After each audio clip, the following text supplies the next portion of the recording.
Hey guys, Trent here coming at you with another video. So happy holidays. It's been a few days since I posted up a video. So I thought I got a few vintage items in. So I thought it's a good time to go ahead and take a look at a vintage update. So welcome into my channel. If you like what you see, please like, comment, and subscribe for more great toy videos, 80s, 90s, nostalgic videos, and things of that nature. Yeah, I got a few vintage items in and a few little lots and stuff, and some pretty significant vintage pieces to add to my collection, including a few little Masters of the Universe, vintage Masters of the Universe items. Again, I've mentioned this, it's getting hard for me to find stuff for my collection. I mean, there's still quite a bit of stuff out there that I don't have, but you know, being able to just win a lot and add a bunch of common stuff to my collection ain't happening anymore. I find little tiny pieces here and there that I don't have for my vintage. With that said, man, there are some serious vintage Masters of the Universe auctions going on shopgoodwill.com right now, but the prices have gotten pretty high. Right now I can't afford to go in on it. There's some lots from one seller. You should go on there and check it out if you're interested in that, or just any kind of vintage. They have a lot of lots, the same Goodwill, that they just, some of them they just say toy lot, vintage toy lot or something like that, and it's like, I saw one that looked like it was all G1 Transformers and stuff mixed in with a bunch of other stuff, mixed and matched, right? So like maybe one lot will have some of the Masters of the Universe stuff you like mixed in with some Transformers and all this stuff. Anyways, a couple of the lots are a lot of Eternia pieces, which I need, but the prices on the lot have already gotten over $300, $400 on each lot, and I can only imagine they're going to go higher. Lately I've been doing a lot of buying and not keeping up with the selling end of it, so I'm just tapped on. I can't make big purchases right now, mainly because my G.I. Joe collection. You can go back and check my videos, but yeah, I basically insta-collected vintage G.I. Joe. It all started when I found a lot in the thrift store. Paid about $300 for that one. Some great stuff, and then that got me wanting to get some on Goodwill, and I won for, yeah, around $400, an awesome lot, and that's where I got most of all this stuff, pretty much, with the exception of just a few pieces. But I spent about $1,000 on this vintage G.I. Joe stuff, and I didn't sell any of it because I didn't have any of it for my collection. If I were to sell it, I think it would gross on eBay over $3,000. Actually, I spent less than $1,000, but so awesome profit potential. But hey, I'm collecting it all, so right now it's not making me any money. With that said, if you're interested in eBay selling, I have another channel. It's called The Radical Reseller. I'll leave a link in the description. It's more about eBay selling, because I like to sell. That's my other hobby. Selling is my other hobby. It's fun to sell and then collect. Okay, enough rambling about that stuff. Let's look at some toys. Alright, we'll kick things off with a little micro lot that I got from shopgoodwill.com. I paid 30 and some change with shipping and everything for this lot of pretty much all vintage Masters of the Universe. It had a few things that I actually can use for my collection, and one very nice mystery surprise that I needed for my collection that's actually a very nice surprise. So first off, we had some accessories and stuff. There's some Castle Grayskull stuff, not in the greatest condition, that's damaged. I think I have all that stuff for Castle Grayskull right there, so I'll just throw that up as for parts. And then a lot of great pieces here. Now, one thing I may actually need is the second one of these, because it didn't occur to me, but I thought, for some reason I thought that Screech had a different color one of these, but I think that that's not true. I think he comes with the exact same color. So it has the, you know, the back clip and everything. So I'm going to double check, and I'm just going to hang on to this if I don't have a second one, because I don't have Screech all armored up. So in theory, I could have basically completed Screech. And then there's the perch, but it is broken. So there's not everything can be perfect. There's a little broken piece there. We got some pretty good accessories over here though. can never get enough Havoc staffs. I have lots of Skeletors, so there's one that can use that Havoc staff. Here's a piece of the Mega Blazer. I have that complete now, so that'll just be a part I can throw up for sale. Here's a Leech crossbow. I think I've got both color variants for Leech. Yeah, oh yeah, here's that darker one like that I put on my black belt Leech right there. And then non-black belt Leech, I had the lighter color crossbow for it. So I don't think I need that. That'll be a resale item. Here's a great Beastman arm gauntlet. These things are always kind of hard to come by. They're usually like broken apart, separated and stuff. There's a nice Malaysia one. I noticed that these things can be a little bit different. Some of them are kind of translucent like. There's my Beastman back there. I think he has the more solid looking color. So that's a great piece. We got a trap jaw clamp. Can never get too many of those. And then the old blue shield. But then, okay, a Tila accessory set. Hong Kong. Nice color and condition. I never noticed this until I got this right now. But my Tila, I thought that there was just like a different color variant. Her stuff looks a little bit different, but I realized it's super sun faded. I never even noticed that. Let me get her down. So, I mean, you can see a major difference in the coloring there. Now, these ones have no country of origin. And it is the different style with the, see how there's a thicker rim around that one than the one I have? But look at the back. Look at the back, the difference in color. I didn't realize that had gotten sun faded at some point. Yeah, even the back of this compared to the front. This one is a little bit chewed on. And the headdress is a little bit broken. But I think I may just hang on to these accessories. If I can get a full set of accessories that match this color, I might swap them out. Okay, getting into the, I guess, what I would say the more interesting stuff in this lot. Here's something I didn't have. This He-Man little trading card. I don't have any of these trading cards, so that's pretty neat that it was in the lot. Pretty cool. And then I got a manual here. This, I was thinking I could make a sacrifice and sell this, and like it's probably worth 30-40 bucks by itself and pay for the whole lot. But I don't have it, so there we go. Castle Grayskull manual. I thought that was really neat, cool. So that's something I didn't have in my collection. And I dug out all my manuals in my mini comics because of this lot to show you guys, because I don't think I've ever really showed those off since a long time ago whenever I was gifted a lot of them. So we got the Castle Grayskull manual finally. It's a pretty decent one. Then we got a bunch of mini comics here. He-Man and the Insect People, Battle of Roboto, Siege of Avion, Clash of Arms, Masks of Power, Leech, Master of Power and Suction Unleashed, and the Obelisk. So I gotta compare those to mine and see if there's any I didn't have, and I'll sell the rest if I didn't have any of them, or if I had them already.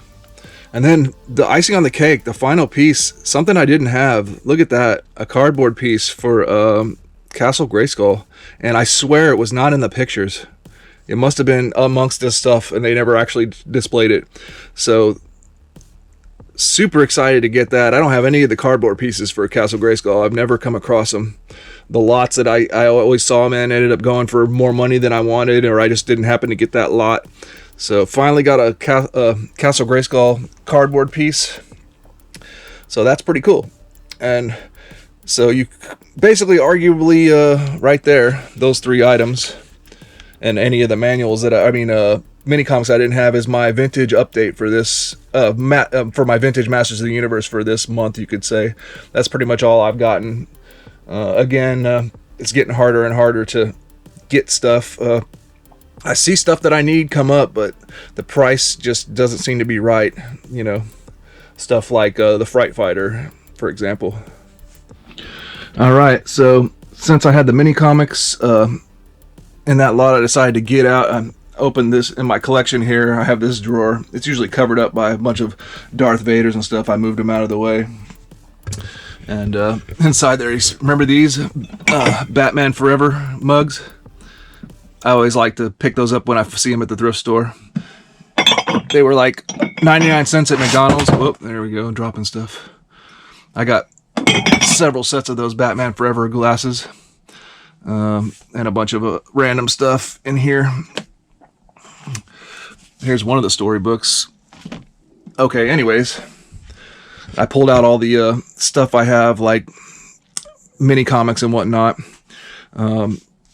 Here's some Supernaturals, little ones that Mike gave me. Appreciate that. I think we made a trade for Supernatural stuff, or did we? I gave him something and he gave me Supernatural stuff. And for a while I was collecting Skeleton Warriors, and I opened some of them, and here's the little posters that come with them. Those are pretty neat. I might sell those though. I'll see if anybody would buy them, because I decided to stay away from 90s toys, with the exception of a couple lines that I'm going to show. Actually got something to show you, an update today. Here's all my Origins mini comics. I say all, no, most of them. Okay, so let me set up the camera, and here's my mini comic stuff I wanted to show you. Oh, before that, still mini comics, Masters of the Universe mini comics, but an Origins mini comic I wanted to show you, since I've got them out. Now, the very first wave of Origins came with the Beast Barrage comic, right? So, Beast Barrage. But I opened a Skeletor, and it came with this Beast Barrage. I have it in that comic book to keep it nice.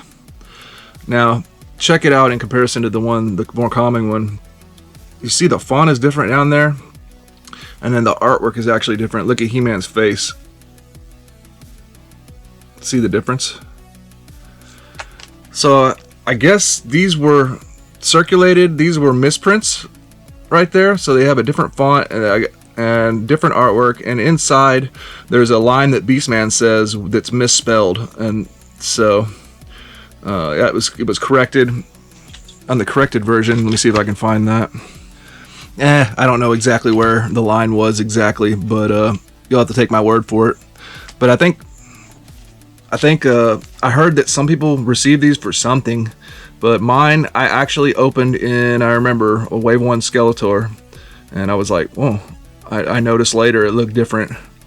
So, misprint comic. I don't know how uncommon it is, but it's pretty cool. Alright, so my mini comics. Here's ones that I've picked up. Slime Pit. Man, that one's thick. The Horde of Hordak. Oh, it's in two languages. Interesting. Got all these. That's an OG one, right? That one's pretty cool. These, okay, but these are the ones that Chris McClure gave me. So they were all in protectors. These are cool. I'd like to get more of these protectors. But this one right here, the King of the Snake Man, it's signed. So, signed by Roger Sweet, He-Man creator, November 4th, 2012, in Burlington, Ontario, Canada. So that was really awesome. And then he gave me this printout to show what convention that was. Masters of the Universe 30th Anniversary Convention. There's Roger Sweet as a guest. So that was my coolest mini comic. Then he gave me all these, and they're labeled to show what they would have who they would have came with.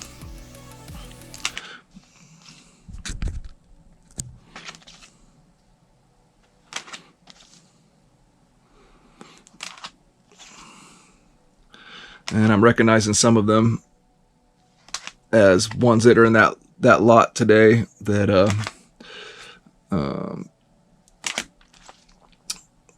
so there'll be duplicates. I really want to get more of these protectors. These are nice.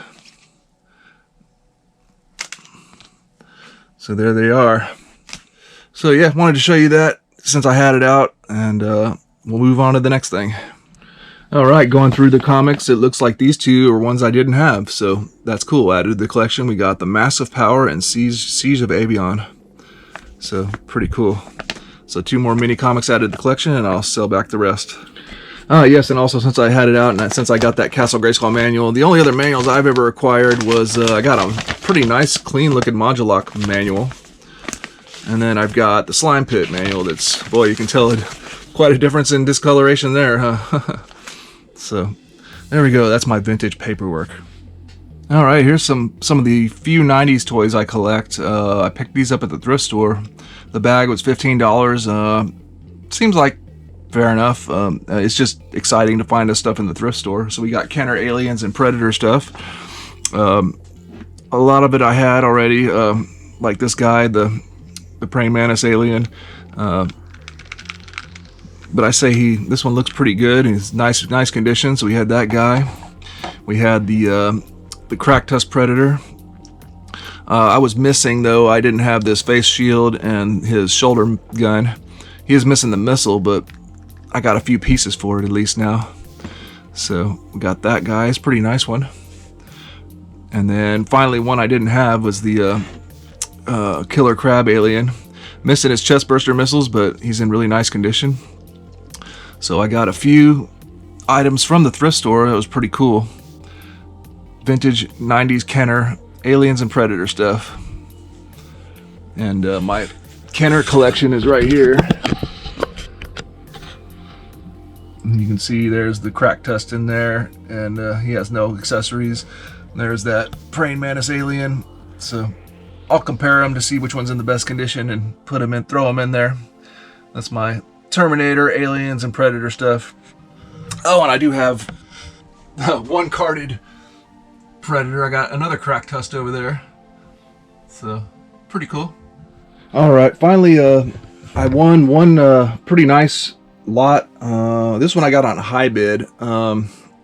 Paid about $200 for this auction lot of toys, but there were some really good toys in there, and a couple I was hoping to sell back and make a significant portion of my money back. Cheaper stuff. There was some Masters of the Universe toys. Somebody bought some of them. What was in there? Oh yeah, there was a nice tongue lasher I have for sale that was in there. These two Chuck Norris Karate Commandos were in the lot. I put those for sale because it's nothing I'm super interested in. And a couple more figures. Oh yeah, a snout spout.